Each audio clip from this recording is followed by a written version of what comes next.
Hola, hola, hola guys. Okay, hari ni Chef Syahjah nak share dengan korang satu resipi daripada Thailand, iaitu Thai Green Chicken Curry. Wow. Okay guys, seperti biasalah, sebelum korang masak, korang kena panaskan minyak dahulu. Okay, untuk pengetahuan korang, Chef Syah ni sekarang berada di Thailand tau. Sebab itu dapurnya tu ala cute-nya, blender pun cute. Okay, so korang kena blenderkan dulu bawang. Korang nampak tak? Memandangkan blender ni kecil, terpaksa lah kita blender satu-satu So korang blenderkan bawang dah siap blender, korang tumis. Lepas tu korang masukkan lengkuas sikit, halia sikit, bawang putih sikit. Lepas tu korang taruh air, korang blender lagi. Kalau kat rumah korang blender besar tu, korang boleh lah blender sekali kan. Lepas tu kita masukkan lagi kat dalam periuk yang kita tengah tumis bawang tadi tu. Korang nampak? Masukkan semua. Lepas tu korang kacau. Lepas tu korang juga memerlukan cili hijau, korang blenderkan cili hijau. Nak masak Thai green chicken curry ni mesti nak kena ada cili hijau. Kalau tak, macam mana nak jadi green je.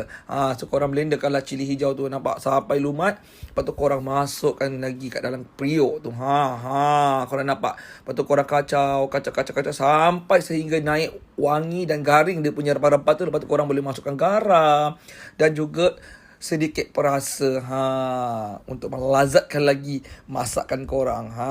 Tengok, lepas tu korang masukkan daun limau.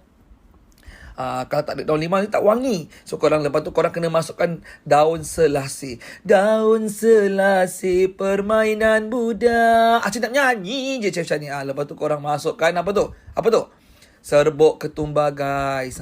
Serbuk ketumbar. Okey, kalau korang nak pakai serbuk ketumbar biji pun boleh. Lagi bagus sebab lagi wangi. Lepas tu korang kacau sehingga rata. Lepas tu korang dah boleh masukkan kentang. Nampak?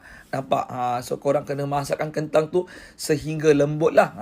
Mudah saja. Korang nak taruh boleh, tak nak taruh pun boleh. Suka hati, ikutlah cita rasa korang masing-masing. Nampak tak? Lepas tu korang kacau sehingga sebati. Mudah je guys. Nampak tu, Chef Syah tu masak tengah pakai baju swimming tu. Kalau korang perasan tu. Almaklumlah kita kat dalam villa kan, dekat Thailand kan. So kita masak ni pun kat overseas. So kita gunalah apa yang ada. So terakhir sekali korang masukkanlah ayam. Korang nampak bila kentang tu dah empuk, korang boleh dah empuk sikit lah. Korang boleh masukkan ayam. Nampak? Gitu. Bila ayam korang pun dah masak, korang boleh masukkan terung buah. Di sini Chef Syah memilih terung buah warna hijau. Almaklumlah kata Thai green chicken curry kan. So kalau boleh semua nak hijau kat dalam tu. Gitu. Sedap guys. Korang tutup sekejap. Korang kena masakkan terung tu sampai lembut. Thai green curry ni guys, kalau korang makan dengan sambal